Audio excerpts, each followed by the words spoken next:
नमस्कार, आप देख रहे हैं अपना बिहार। मैं हूं आपके साथ विभा उपाध्याय। सिंगापुर से लालू प्रसाद दिल्ली वापस लौट आए हैं। इलाज के लिए सिंगापुर गए हुए थे लालू प्रसाद यादव। 11 अक्टूबर की तारीख जब सिंगापुर गए हुए थे लालू प्रसाद। फिलहाल दिल्ली में लालू प्रसाद की मौजूदगी है। मीसा भारती के साथ इस वक्त लालू प्रसाद दिल्ली में मौजूद हैं।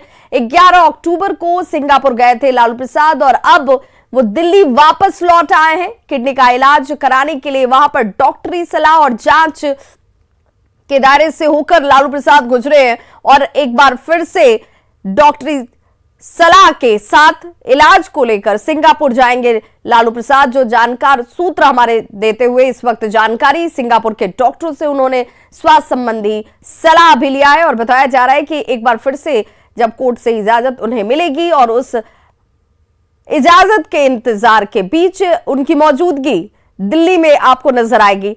तब तक जब तक उन्हें इसे लेकर इजाजत नहीं मिल जाती है किडनी का इलाज कराने के लिए एक बार फिर से सिंगापुर जाएंगे लालू प्रसाद। लेकिन इस वक्त बड़ी खबर यह कि सिंगापुर से वापस लौट चुके हैं लालू प्रसाद।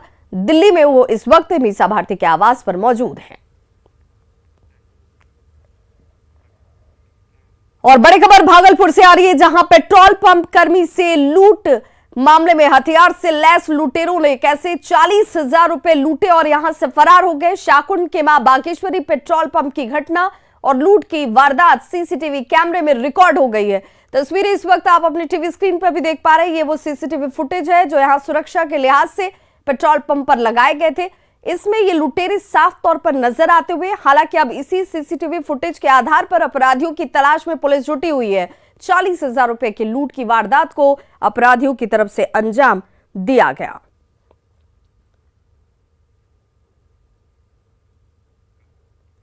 वहीं बड़ी खबर सिवान से, जहां पर युवक की हत्या का विरोध लोगों की तरफ से अब सड़कों पर साफ तौर पर नजर आ रहा है। लोगों ने इसे विरोध के तौर पर जाहिर करते हुए सड़क को जाम कर दिया। NH 531 पर लोगों ने आगजनी तक की है। बीती रात हुई युवक की हत्या को लेकर लोगों में भारी आक्रोश और नाराजगी।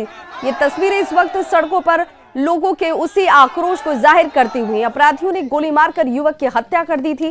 प्रशासन के खिलाफ लोगों का जबरदस्त गुस्सा सड़कों पर नजर आ रहा है। एक भी काउंटर बताइए है कैसे होगा, अपराध कैसे रुकेगा? खाली शराब, जुआ, दहेज, ये कोई समस्या है?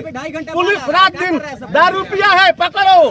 एक दारू पी ले, उसको अपराधी है, उसका ध्यान नहीं है। यह प्रशासन की विफलता है, ये सरकार की विफलता है कि गांव में घुसकर दिन दहाड़े एक नौजवान युवक का हत्या हुआ है, निर्दोष युवक का हत्या हुआ है। ये जिला प्रशासन और यहाँ का थाना प्रभारी निकम्मा है। जंगल राज की शुरुआत है, जंगल राज का शुरुआत अब शुरू हो चुका है। दिन दहाड़े मर्डर, दिन दहाड़े छिनताई, दिन दहाड़े बलात्कार, यह जंगल राज का टू फेस अब स्टार्ट हो चुका है। जालसाजी मामले में आरोपी IPS आदित्य कुमार इन दिनों फरार चल रहे हैं, लेकिन एक एक कर नई नई कारगुजारियां उनकी जरूर सामने आ रही हैं। EOU सूत्रों से मिली जानकारी के मुताबिक आदित्य कुमार जहानाबाद से ही 2009 बैच के SI संजय कुमार को अपना शागिर्द बनाए हुए थे और जब उनका स्थानांतरण बतौर SSP गया के रूप में होता है तब इन्होंने संजय का भी ट्रांसफर गया करवा लिया। फतेहपुर जैसे बड़े थाने की थानेदारी की जिम्मेदारी भी संजय कुमार को दे दी जाती है। इतना ही नहीं, संजय कुमार के गैर कानूनी कामों को भी इन्होंने नजरअंदाज किया। EOU कार्यालय से पूरी जानकारी दे रहे हैं न्यूज़ 18 संवाददाता अमित कुमार।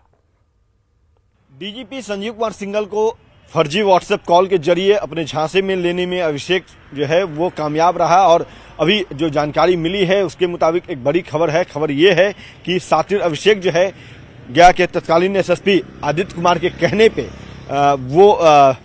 गया के तत्कालीन IG अमित लोढ़ा को जेल भेजने की तैयारी में था और यह खुलासा जो है वो व्हाट्सएप चैटिंग जो अभिषेक और DGP संजीव कुमार सिंघल के बीच में हुई थी उस व्हाट्सएप चैटिंग से हुआ है। हालांकि इसकी आधिकारिक पुष्टि अब तक आर्थिक अपराध इकाई ने नहीं किया है, लेकिन जो सूत्र हैं आर्थिक अपराध इकाई के उनसे जो जानकारी मिली है उसके मुताबिक जो गया के तत्कालीन एसएसपी हैं आदित्य कुमार, वो चाहते थे कि आईजी अमित लोढ़ा जो है तत्कालीन आईजी गया के मगध रेंज के जो आईजी हैं वो जेल जाएं और जेल भेजने की पूरी जो सुनियोजित प्लानिंग थी वो रची गई थी और उसे इम्प्लीमेंट कराने की कवायद भी जो है अभिषेक की तरफ से की जा रही थी। लगातार जो एसएसपी गया के तत्कालीन एसएसपी हैं आदित्य कुमार, उनके तरफ से गाइड किया जा रहा था कि कैसे डीजीपी को संजीव कुमार सिंघल को झांसी में लेना है और इसके लिए बाकायदा व्हाट्सएप चैटिंग भी की गई थी, जिसमें अभिषेक ने ये लिखा था चीफ जस्टिस अपने आप को बताते हुए कि जो गया के तत्कालीन आईजी हैं अमित लोढ़ा,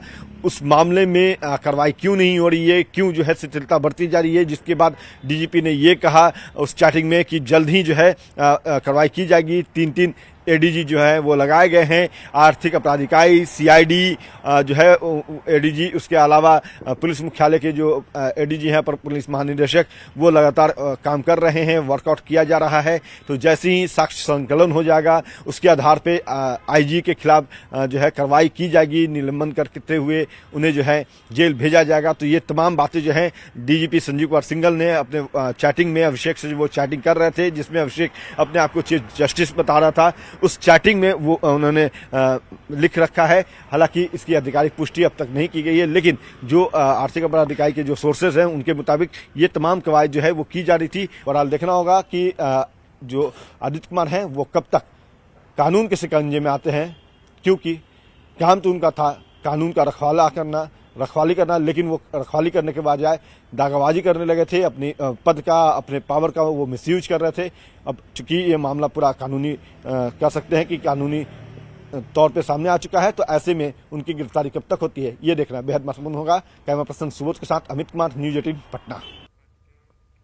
और बड़ी खबर सुपौल से आ रही है, जहां एक महिला और 2 बच्चों की मौत, ससुराल वालों पर हत्या का आरोप इस वक्त लगता हुआ माधोपुर इलाके की ये घटना बताई जा रही है। पति से विवाद हुआ था महिला का और जहर देकर मारने का आरोप महिला के परिवार वाले लगा रहे हैं कि ससुराल वालों की तरफ से ही हत्या को अंजाम दिया गया है। जहर देकर महिला की जान ली गई है।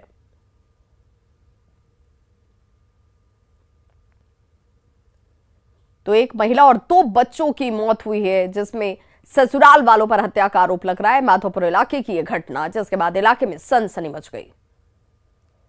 6 बजे में हमको मालूम हुआ कि वो जो है जहर खिला के मार दिया गया। अच्छा, फिर आप गए थे वहाँ? तो हम 6 बजे मालूम हुआ, 7 बजे हम पहुँचे। 7 बजे पहुँचे तो 2 मर गया था, 1 जिंदा था, वो हुक कर रहा था। उनको ले करके हम नरपतगंज हॉस्पिटल गए, वहाँ पर रिफ़र कर दिया। फारबिसगंज गए, फारबिसगंज में भी रिफ़र कर गया। अररिया गए, अररिया में करीब 11-12 के बीच में डेट कर दिया।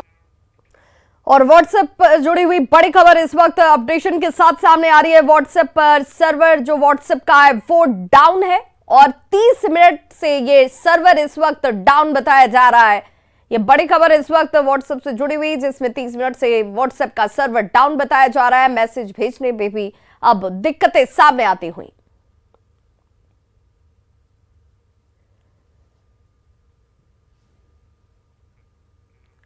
भोजपुर में गंगा नदी में नाव दुर्घटना की एक तस्वीर वायरल हो रही है। वायरल वीडियो में हम आपको दिखाने जा रहे हैं कि कैसे नाव जब हादसे का शिकार हुई तो नाव पर जो लोग सवार थे वो लोग तैरकर बाहर आने की किस तरीके से जद्दोजहद कर रहे हैं। ये तस्वीर इस वक्त बेहद तेजी से वायरल होती हुई भी नजर आ रही है। बताया जाता है कि नाव हादसे के बाद 25 मजदूरों ने तैरकर अपनी जान बचाई। खबर है कि 2 मजदूर अभी भी लापता हैं।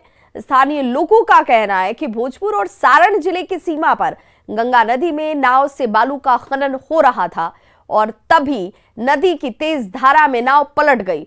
नाव पर 25 से ज्यादा मजदूर उस वक्त सवार थे जब यह नाव हादसे का शिकार होती है। नाव को डूबते देख आसपास के दूसरे नाविकों ने इन्हें बचाने की कोशिश की। 2 मजदूरों को हालांकि बचाया नहीं जा सका।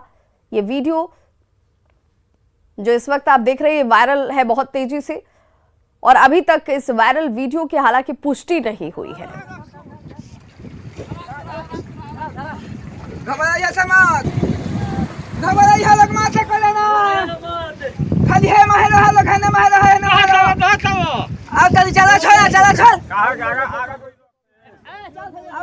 तो ये वो वायरल वीडियो जिसमें ये नदी में नाव हादसा होता है और उसके बाद नदी पर सवार तकरीबन 25 मजदूर जो बताए जा रहे हैं कि उस वक्त नाव पर सवार थे, वो कैसे तैर कर अपनी जान बचाने की कोशिश करते हुए आपको दिख रहे होंगे, जबकि 2 मजदूर इसके बाद हादसे के बाद लापता भी हो गए। बेगूसराय से बड़ी खबर, जहां पर पटाखे से भीषण आग लग गई। कैलाशपुर के वार्ड संख्या 4 की घटना है, जहां पर रॉकेट पटाखे की वजह से आग लगी और शहर में 3 आगजनी की घटनाएं हुई हैं। आग पर हालांकि बाद में काबू पा लिया गया। ये तस्वीर इस वक्त आपके टीवी स्क्रीन पर भी बताया जा रहा है कि पटाखे की वजह से भीषण आग लगी। कैलाशपुर के वार्ड संख्या 4 की ये तस्वीर है, जहां पर पटाखे की वजह से आग लगने की घटनाएं सामने आई।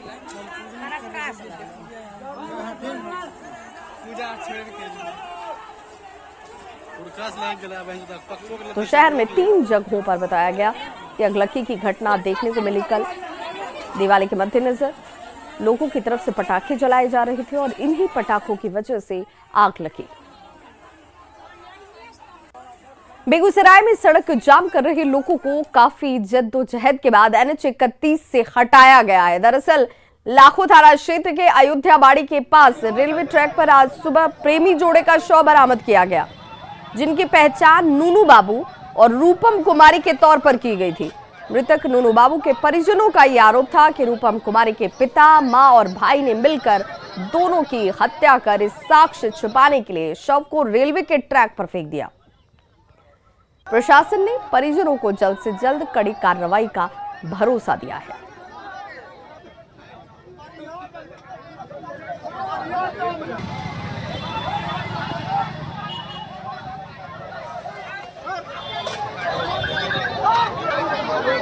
तो आक्रोशित लोगों की भीड़ आपको नजर आ रही होगी जो सड़कों पर मौजूद थी। लोगों का यह कहना था कि जो लड़की के माता पिता और भाई हैं उनके ऊपर कार्रवाई होनी चाहिए। विधान पार्षद केदारनाथ पांडे के अंतिम संस्कार में बांसघाट पर मुख्यमंत्री नीतीश कुमार भी शामिल हुए। बांसघाट पर बड़ी संख्या में लोगों ने केदारनाथ पांडे को श्रद्धांजलि अर्पित की। इस मौके पर मुख्यमंत्री नीतीश कुमार ने उनके परिजनों से मुलाकात भी की।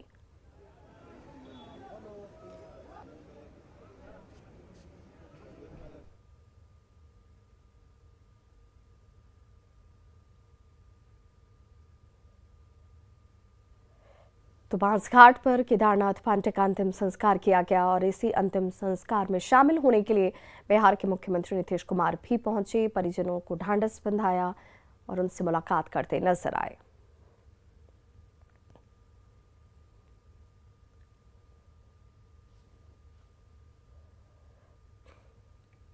तो इससे पहले विधान पार्षद केदारनाथ पांडे का पार्थिव शरीर विधान परिषद लाया गया, जहां सीएम नीतीश कुमार समेत कई नेताओं ने उन्हें श्रद्धांजलि अर्पित की। केदारनाथ पांडे बिहार के बड़े नेताओं में शामिल थे। वे सारण शिक्षक निर्वाचन क्षेत्र से बिहार विधान परिषद के सदस्य बने थे। केदारनाथ पांडे लगातार 5 टर्म से विधान पार्षद थे। वे बिहार माध्यमिक शिक्षक संघ के अध्यक्ष भी रह चुके थे। बिहार में शिक्षकों के हित के लिए काम करने वालों में केदारनाथ पांडे को सबसे बड़ी आवाज माना जाता था। शिक्षकों को समाज में पहचान दिलाने में उनकी महत्वपूर्ण भूमिका रही।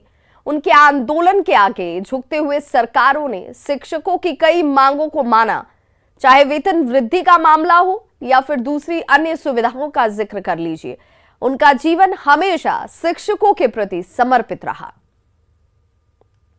पुराना संबंध है और जिस प्रकार से ये समाज की सेवा करते थे और जिस तरह से ये आप जानते ही हैं कम्युनिस्ट पार्टी ऑफ इंडिया के भी नेता रहे हैं और किस तरह से हाउस के अंदर ही सारी बातों को रखते थे और कितना बढ़िया ढंग से सब एक बात को और पूरे बिहार के बारे में अगर कोई बात होती थी बहुत अच्छे ढंग से सारी बातों को रखते थे और उनसे हमारा तौर पर उनके प्रति एक सम्मान का भाव था।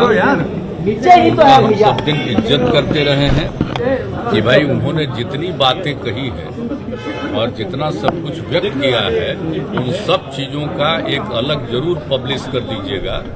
एक उनके स्मृति में जरूर उनका सम्मान होना चाहिए।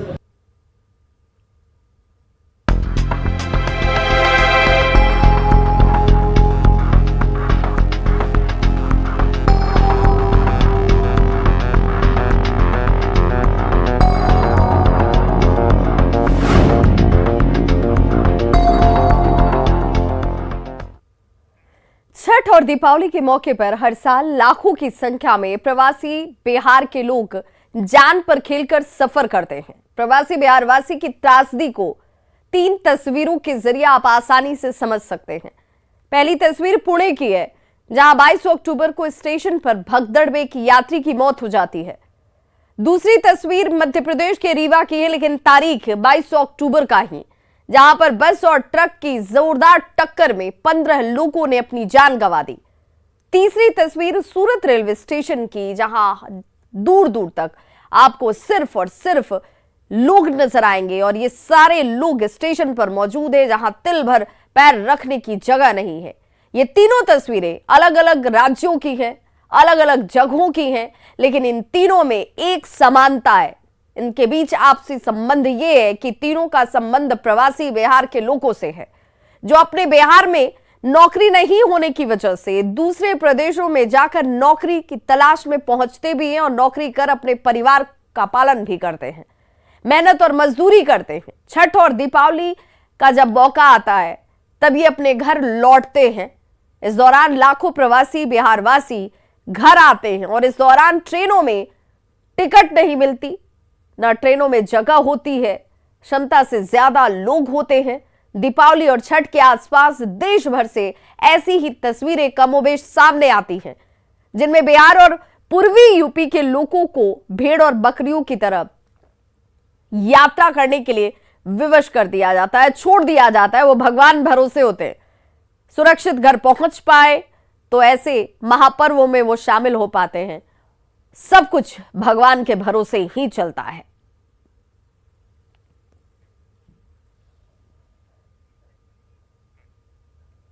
छठ को लेकर प्रवासियों का बिहार लौटने का सिलसिला जारी है। देश के अलग अलग शहरों के रेलवे स्टेशन पर प्रवासियों की भारी भीड़ उमड़ पड़ी है। आपके सामने इस वक्त जो तस्वीर है वो अहमदाबाद के कालूपुर रेलवे स्टेशन की है और यहां से उत्तर भारत की ओर आने वाली ट्रेनें खचाखच भरी हुई हैं। कालूपुर स्टेशन से ज्यादा जानकारी दे रहे न्यूज़ 18 संवाददाता विभू पटेल।